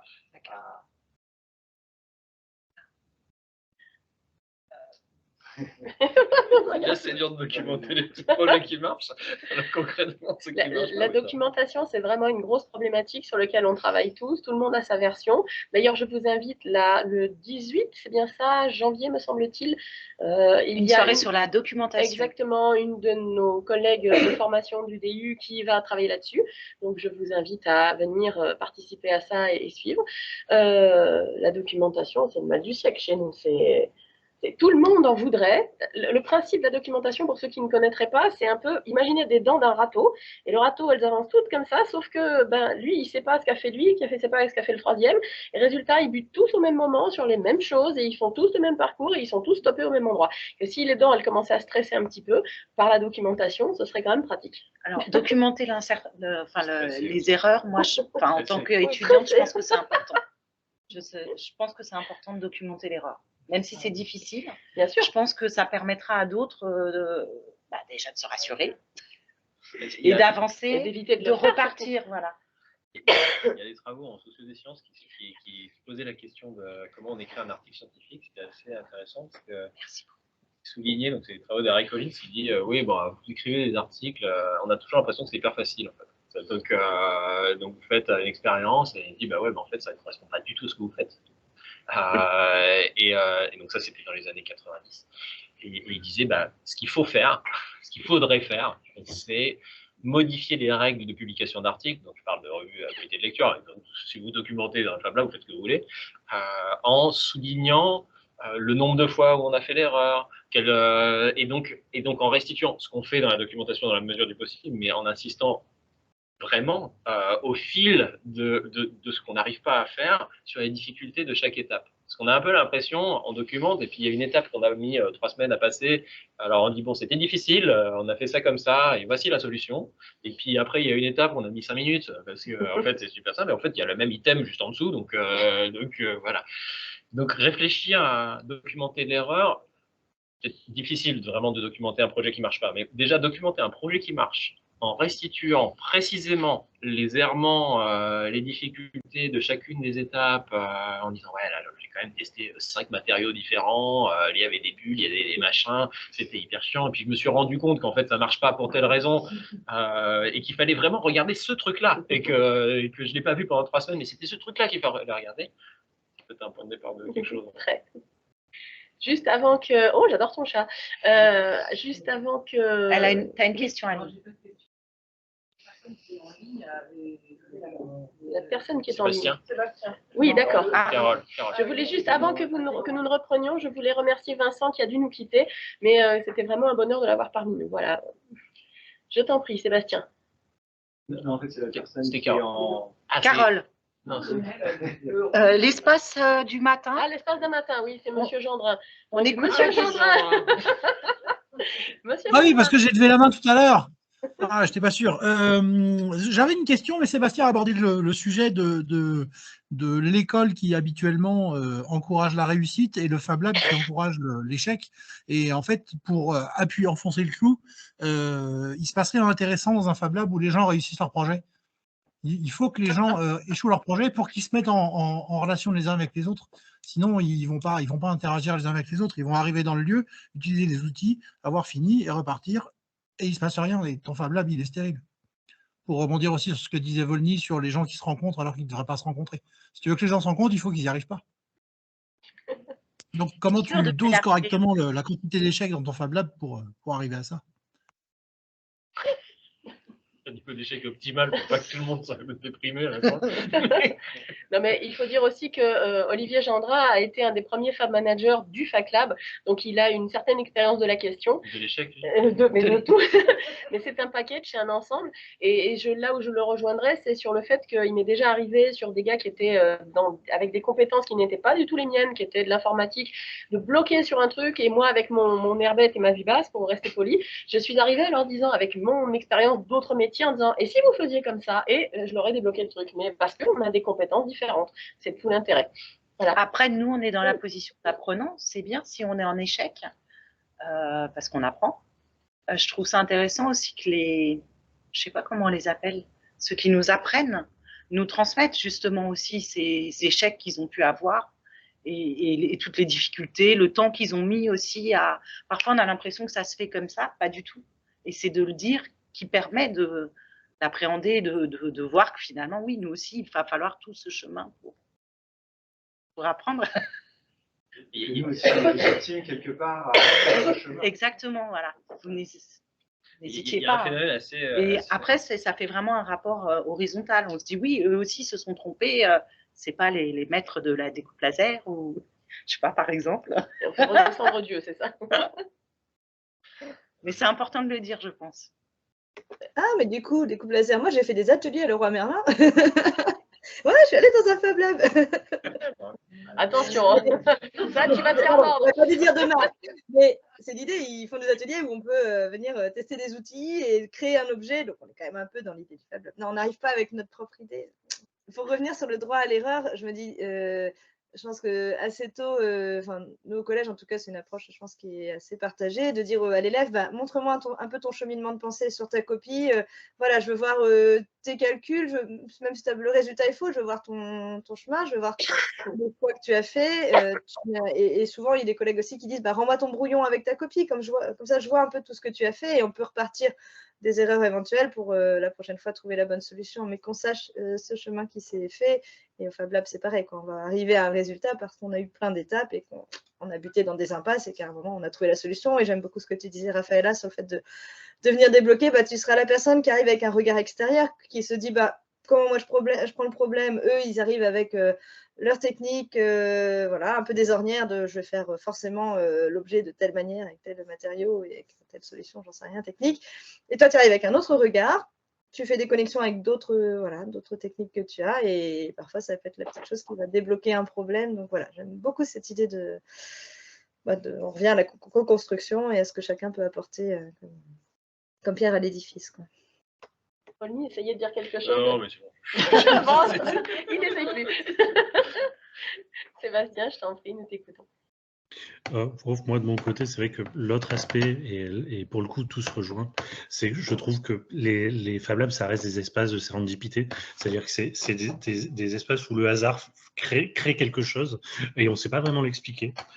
Et de ce point de vue-là, c'est vraiment quelque chose que moi, j'apprécie parce que, effectivement, souvent, quand j'étais au Fab Lab, comme j'étais enseignant-chercheur, on me disait non mais toi c'est bon, tu es expert, tu sais, puis comme tu étais le fondateur du Fab Lab, tu sais utiliser les machines, puis tu sais faire ci, tu sais faire ça. Et en l'occurrence, quand on te met l'étiquette de sachant, on te gâche un petit peu ta sérendipité de ce que tu vas pouvoir découvrir chez l'autre, qu'il aurait pu t'apprendre, parce que effectivement, il va toujours avoir cet aspect-là où il se prive de partager quelque chose avec toi. Donc c'est vrai que souvent, moi j'étais plutôt en mode ah non mais moi je sais pas faire, ah non mais moi je suis un informaticien, je sais coder, mais le reste je connais pas, même si je savais, j'aimais bien voilà, essayer de voir qu'est-ce qui pouvait émerger. Effectivement, pour moi, les erreurs, j'utilise le mot erreur qui n'est pas forcément échec, parce que je trouve que la plupart du temps, chaque erreur est une occasion d'apprendre. Donc, c'est pas un échec, parce que il y a quelque chose qui a réussi. C'était pas forcément ce qu'on voulait, mais on a quand même réussi quelque chose. Donc, c'est vrai que j'ai tendance à éviter le mot échec, parce qu'échec, on a l'impression d'être quelque chose de frustrant, de décevant, etc. Or, non, effectivement, la première fois, ça marche pas, mais il y a peut-être des trucs qui ont été appris. Et effectivement, on parle, au début des Fab Labs, on parlait du prototypage, des choses comme ça. Et beaucoup de gens qui parlaient de prototypage rapide sont venus s'intéresser au monde des Fab Labs. Mais c'est vrai que dans le prototypage, effectivement, chaque prototype va être un échec, mais un échec qui permet de tirer des conclusions et de répondre à des hypothèses. Et de ce point de vue-là, je pense que c'est un peu ce que j'aime de mon côté dans cette dimension-là.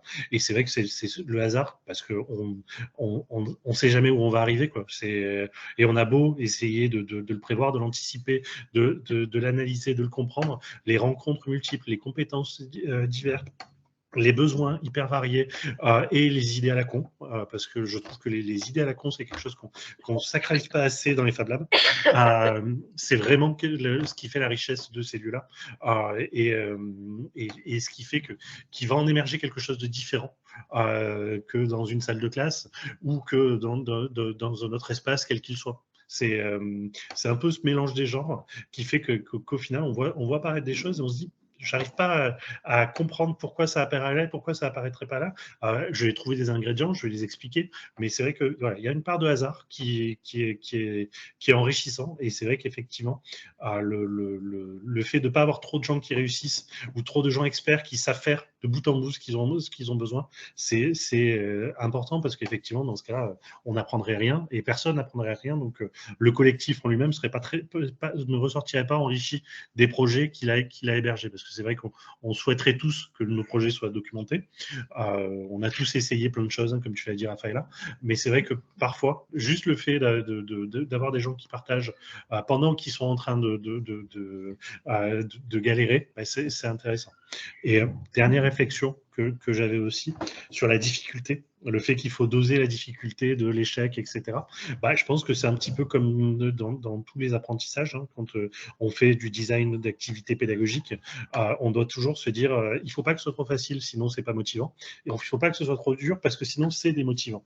Donc résultat, effectivement, avoir cette bonne dose entre l'échec qui est vécu comme une fatalité absolue ou la tâche trop facile. Ben, voilà, il faut arriver à faire en sorte de faciliter les choses pour trouver cette espèce de chemin en équilibre sur une paroi un peu abrupte. Et c'est vrai que ça reste ce qui est amusant à vivre dans ces lieux-là.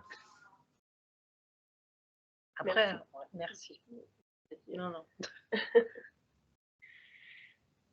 D'autres questions? Quelqu'un a des ressentis, des choses? Si vous avez des questions pour nos intervenants, des choses que vous voulez approfondir. Des témoignages. Oui, des aussi, témoignages. tout à fait. Alors, on a deux options. Soit on prêche à un public converti, soit on leur a donné tellement envie qu'ils ne cherchent pas à savoir, ils vont venir. Moi, j'ai une question. Combien il y a de personnes dans la foule en délire derrière l'écran? Parce que du coup. Énormément. On ne te montre pas, mais c'est énorme. On a eu des problèmes, on voulait l'auditorium, ça ne s'est pas fait les dernières minutes, tout ça. Non, mais j'adore l'étagère derrière, elle est très sympa. Je crois que j'ai à peu près la même dans mon escalier. Voilà, faite par quelqu'un qui avait fait ça chez lui et qui est venu faire avec nous. Voilà, on est dans l'esprit de. Une quinzaine. Tu avais une question. En fait, je voulais savoir comment vous pouvez réagir par rapport au fait que les chercheurs américains ont essayé de prouver que la démarche d'apprentissage par le faire, en particulier la démarche Maker, a pu vraiment être un vecteur d'inclusion dans par exemple à Détroit, pour les publics éloignés du numérique ou éloignés des apprentissages, et que en fait, par ce qu'ils appellent la Maker Aid, ils ont pu remobiliser cet engagement. Enfin, en fait, il y a une étude un petit peu plus théorique, on va dire, qui converge sur plusieurs universités américaines. Et je voulais savoir si en fait il y avait le même genre de recherche qui peut se faire en France, ou s'il y a des observations ou des recherches qui pourraient converger vers ça, parce qu'il y a déjà eu des tentatives en France de Fab Lab d'insertion. La Fondation Orange travaille beaucoup avec ça. Et du coup, même avec l'Afrique, c'est quelque chose qui s'expérimente un petit peu partout dans le monde. Et je voulais savoir si c'est pas justement par rapport aux apprentissages, cette alternative d'apprentissage, c'est pas aussi un moyen de ramener vers l'apprentissage des gens qui auraient pu s'en éloigner. Nous, au FACLAM Munich, on a eu une association qui fait de l'insertion, qui nous ont amené des jeunes qui étaient vraiment très éloignés même de l'apprentissage, puisque même sans brevet, ils n'ont pas fini la troisième, etc. Et puis, il y en a un qui m'a dit presque à la fin du stage, c'est un stage sur 6 mois, donc ils sont très régulièrement sur le stage. Et en fait, par rapport à la collaboration de s'entraider, ils m'ont dit, mais en fait, si on avait fait comme ça au collège, si j'avais pu demander à mon poteau à côté de m'aider, j'aurais pas quitté le collège. C'était un moment un petit peu étonnant, parce que c'est une chose de lire dans les rapports de recherche américains, c'est une autre chose d'avoir un jeune qui vient en dire et qui dit que ça l'a touché et que ça a marché, ça l'a pas. Je voulais savoir si vous avez des expériences ou des recherches ou des retours de recherche autour de ça en francophonie. Vous entendez Carole et Sébastien? Non, pas tout, une partie, mais ouais. D'autres côté, je ne peux pas entendre. Non mais alors moi j'ai envie de dire c'est à la fois une très bonne question et par essence pour moi c'est l'existence même d'un Fab Lab à des degrés différents, à des perceptions différentes, mais c'est exactement, moi je suis arrivée là, je ne suis pas allée jusqu'au bac, je pensais que je n'arriverais à rien par rapport à des tas d'études de recherche. Aujourd'hui je suis ici, j'ai appris des tonnes de trucs, ça a changé ma vie, pas de la même manière qu'un adolescent qui est en véritable difficulté ailleurs, mais je veux dire, je pense que le concept même, c'est que tout le monde est égal face à ça. Voilà. Après, et je sais qu'il y a un groupe au réseau français des Fab Labs, il y a un groupe de travail qui s'occupe beaucoup de l'insertion, l'inclusion, les études, etc. Donc, ce serait l'occasion de vous rapprocher d'eux pour ça. Et toi, tu allais dire quelque chose. Jeanne Menetti, je crois qu'elle soutient sa thèse là, elle travaille à Saint-Denis. Donc, je suis sûr qu'il y a des. J'ai pas lu sa thèse, hein, mais. Non, mais Jeanne, oui. Voilà. Et Jeanne, elle s'intéresse à la question des femmes, mais pas que. Et donc, le Fab Lab comme dispositif L'inclusion, elle déteste le mot inclusion, Jeanne, donc je ne vais pas l'utiliser, mais on voit ce qu'on veut dire, donc la question d'avoir une égalité voilà, ça rejoint ce que je disais sur les trajectoires qui n'étaient pas évidentes et qui permet de rendre possible des choses qui n'étaient pas possibles, en fait. Autrement. Mais du point de vue de l'apprentissage. Du point de vue de l'apprentissage. En fait, c'est une autre façon d'entrer dans l'apprentissage, et un petit peu comme les gens qui ont du mal avec le solfège, entrent dans la musique en jazz directement par la pratique. Enfin, pour moi, c'est un petit peu ça, quoi. C'est un peu le jazz de... Mais moi, je suis pas aussi enthousiaste que toi, en fait. C'est-à-dire que je pense qu'aujourd'hui, on est vraiment à un moment de bifurcation. Du côté des recherches sur les Fab Labs, c'est une évidence. Du côté des politiques publiques sur les Fab Labs, c'est une évidence. Du côté des Fab Labs subventionnés ou pas subventionnés, etc., entre deux manières d'envisager le Fab Lab. Une manière qui est très MIT compatible, First Wave, dans lequel ce qui est important, c'est la créativité et l'innovation. Et l'un n'empêche pas l'autre, bien évidemment, et une autre entrée qui met plutôt l'accent sur la question du rôle social du Fab Lab, avec la question de l'empowerment technologique, la question de l'accès enfin, de permettre à des populations éloignées, comme on dit dans la sociologie de la culture par exemple, d'accéder à des pratiques, etc. Donc de permettre d'autres formes d'apprentissage, ça participe de ça. Et je pense qu'il y a une bifurcation là. Ça ne veut pas dire que l'un empêche l'autre. Je pense qu'il peut y avoir des cohabitations. Mais clairement, quand vous êtes un Fab Lab dans une MJC ou dans la médiathèque de Bourg-en-Velin, votre quotidien, c'est pas le quotidien de Make ici. Voilà. Non mais et ça a le même mot. Donc il y a et en fait tout ça, ça crée des confusions. Moi, de mon point de vue, si on parle de monde de demain, je pense que le rôle du Fab Lab est beaucoup plus intéressant du côté du second ensemble que du côté de l'innovation. L'innovation aussi. Enfin, je veux dire, les entreprises, elles sont bien dotées pour faire. On peut faire un Fab Lab en entreprise et puis c'est bon, tout va bien. Enfin, je veux dire, mais c'est pas un Fab Lab. C'est un espace où voilà. Si le Fab Lab c'est pas un vrai tiers-lieu, au sens d'espace de sociabilité différent dans lequel on fabrique d'autres opportunités sociales, moi, je veux dire, ça m'intéresse pas. Enfin, mais c'est très subjectif, hein, mais voilà. Le fait est qu'on peut peut-être mixer les deux, parce que finalement, les financements viennent aussi beaucoup de 1. Enfin, je veux dire, hein? Je pense que c'est un problème. Et en même temps, il y a plein de Fab Labs associatifs qui n'ont pas survécu. Et les annonces qu'il y a en ce moment, c'est l'inclusion à ce propos, enfin, la capacité d'un Fab Lab à être un vrai lieu d'inclusion entre je ne veux pas dénaturer votre propos, mais par rapport à ce qui est étudié aux États-Unis, à ce qu'on observe ici, à savoir dans quelle mesure on l'a étudié ici, on a des données claires à fournir là-dessus en France, en Europe. Oui, peu importe, mais voir que ce soit en dehors de la façon européenne de la façon européenne n'est pas la même, justement, ouais. Elle est beaucoup plus dans en France en particulier, ça a beaucoup été développé du point de vue de l'insertion, beaucoup moins aux États-Unis. Vous entendez, il y a un corpus en fait qui est plus dense pour la question. Est-ce que je peux vous demander, pardon, est-ce que vous pouvez vous avancer un tout petit peu pour vous rapprocher du micro, ce serait génial, parce que sinon on va devoir alors bon. Refaire tout le travail.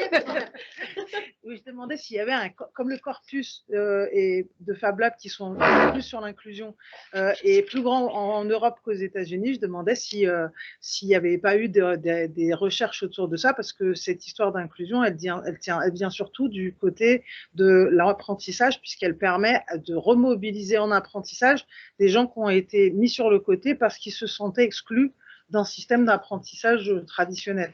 Donc c'est une vraie alternative, un apprentissage alternatif qui peut venir de soi et qui n'est pas quelque chose qui est imposé. En fait, les gens viennent dans un Fab Lab et du coup se remobilisent sans qu'on les ait mis sur une formation ou quelque chose comme ça. Donc c'est une vraie clé d'entrée pour revenir et éventuellement reprendre des études après. Mais ce qui m'interroge, c'est que je trouve que le corpus de Fab Lab associatif autour du social, dans les MJC, etc., on le voit quand on va à Oktobermest, il est beaucoup plus important en proportion que sur les États-Unis.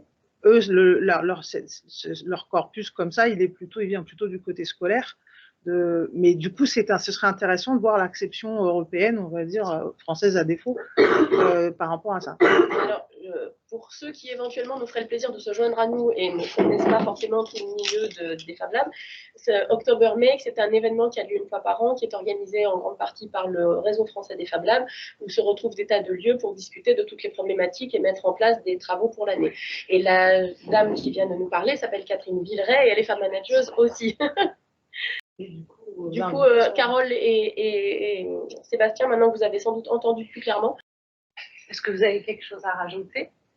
Moi, de mon côté, alors sur les études qui peuvent exister sur l'impact des Fab Labs dans l'inclusion, je ne sais pas exactement. C'est pas mon thème de recherche, donc c'est pas forcément le sujet sur lequel je vais aller regarder dans le détail les publications qui sont sorties. Après, effectivement, le terreau est différent, mais c'est vrai que personnellement, alors moi, c'est dans ma vision des choses, c'est ce que j'aime dans les Fab Labs, c'est le côté multiple. Et c'est vrai que quand je vois des Fab Labs d'entreprises qui sont ouverts à des gens qui viennent faire de l'innovation, ça m'intéresse pas. Si je vois des Fab Labs qui vont vouloir faire que des ateliers, ça va pas forcément aussi m'intéresser, parce que je trouve que le Fab Lab, l'intérêt, c'est ça, mais pas que. C'est ça, mais pas que. Et c'est vrai que c'est un peu ce qui est pas toujours facile à mettre en œuvre, parce que voilà, selon la culture de la structure dans laquelle on est, on va pouvoir faire des choses et d'autres non.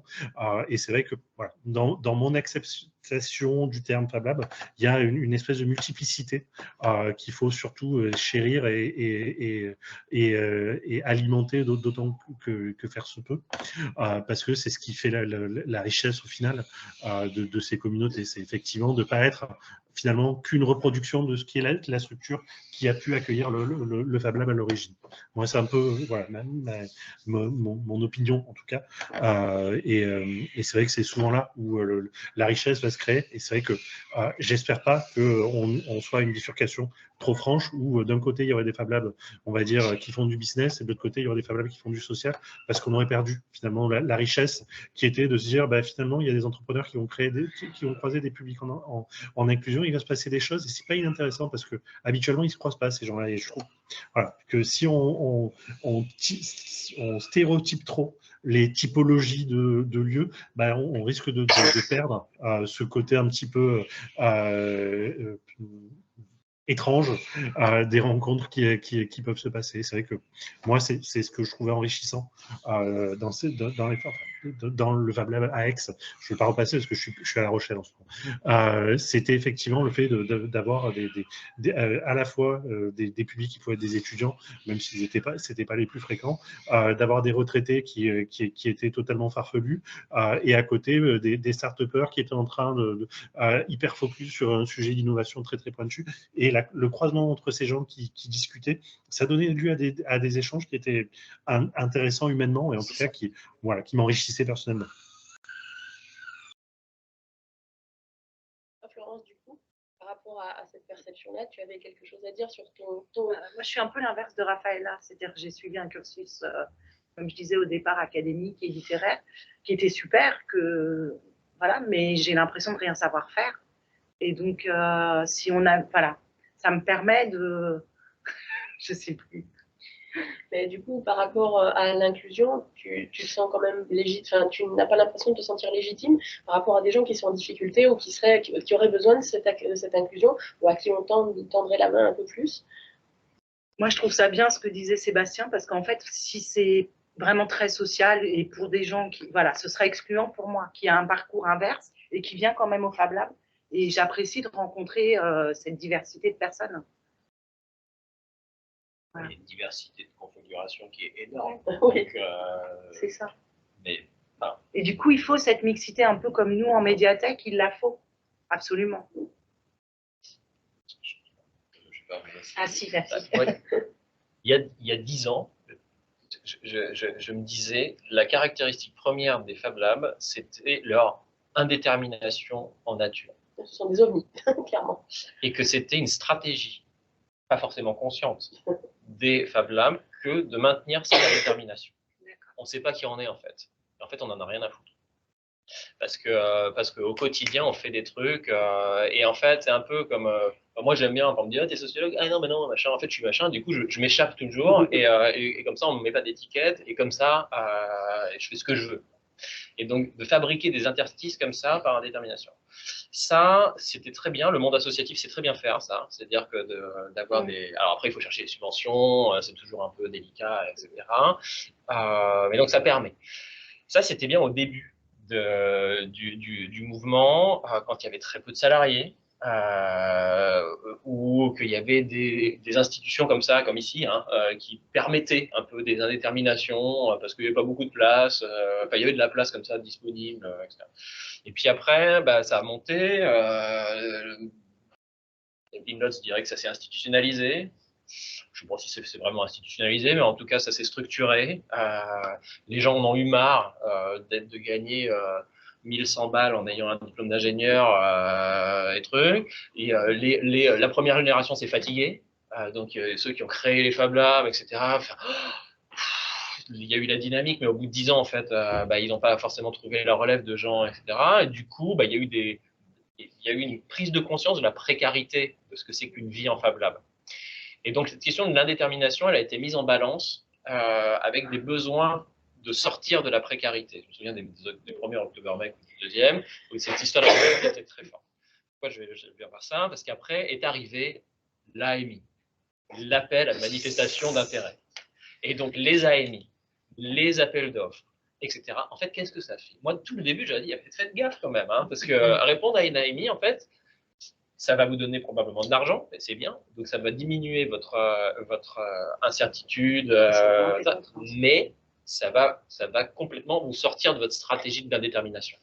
Et ce n'est pas forcément un problème en soi, c'est-à-dire qu'on peut choisir d'être quelque chose. Mais on dit non, mais c'est bon, on fait ça, et puis en fait, on pourra continuer à être indéterminé. Et en fait, c'est moins simple que ça en a l'air. C'est-à-dire qu'il faut rendre des comptes, et si on vous dit que vous êtes un espace de production d'innovation dans une université, voilà, c'est pas la même chose.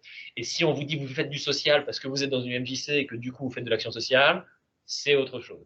Et donc, chacun des enjeux aujourd'hui, si on ne veut pas trancher, c'est de réussir à tenir cette indétermination dans des contextes institutionnels, c'est pour ça que je disais, qui le permettent. Et donc la fabrication d'espaces juridiques et institutionnels qui permettent cette indétermination, c'est crucial.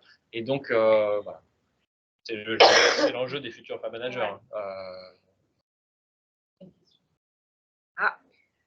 Alors, Olivier? Oui, j'ai levé la main. Bonjour. C'est pour essayer de provoquer un changement d'état d'esprit par rapport à l'objet Fab Lab dans l'esprit de Carole. Quand tu es en camp avec des jeunes et qui sont en train de faire des installations, qui sont en train de faire un concours cuisine, je pense qu'ils sont en situation de Fab Lab. Je ne sais plus si c'est avec toi, Volny, qu'on parlait de scoutisme et Fab Lab. Oui. C'est ça.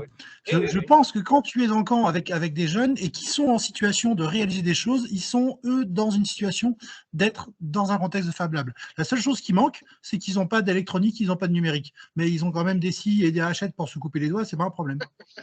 Voilà. Oui, un Fab Lab, c'est pas forcément institutionnalisé, un lieu vraiment identifié, estampillé, on va dire. Fab Lab, oui, je suis d'accord avec toi sur dans un camp scout, ouais, on crée ensemble, on fabrique.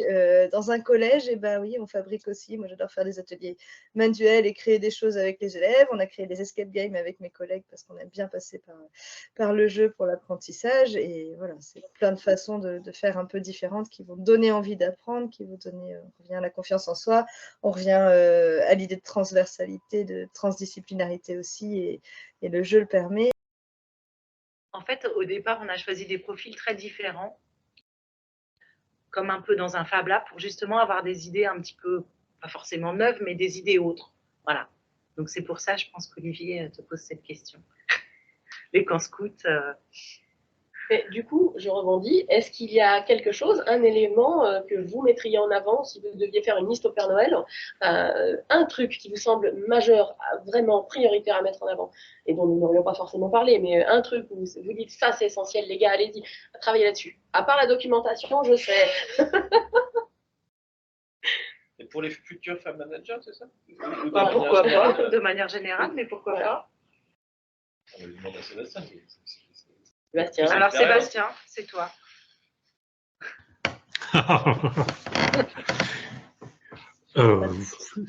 Merci pour la balle jetée. J'étais pas. Désolé Sébastien. Je me demandais en fait, avec tout ce qu'on a échangé, tout ce que vous connaissez ou tout ce que vous pouvez ressentir, est-ce qu'il y a un truc, si on devait faire le truc qui est à votre point de vue personnellement, que vous voudriez qu'on mette en avant ou en valeur, parce que vous voulez dans les labs, ou même une valeur, quelque chose d'important pour la société que vous voudriez que vous pensez qu'on pourrait mettre en avant dans les labs. Presque pour le mot de la fin. Voilà. Après, on fiche la... Merci encore, Volny. Je savais que tu apprécierais. Oui. Merci. La solidarité entre collègues, parfait.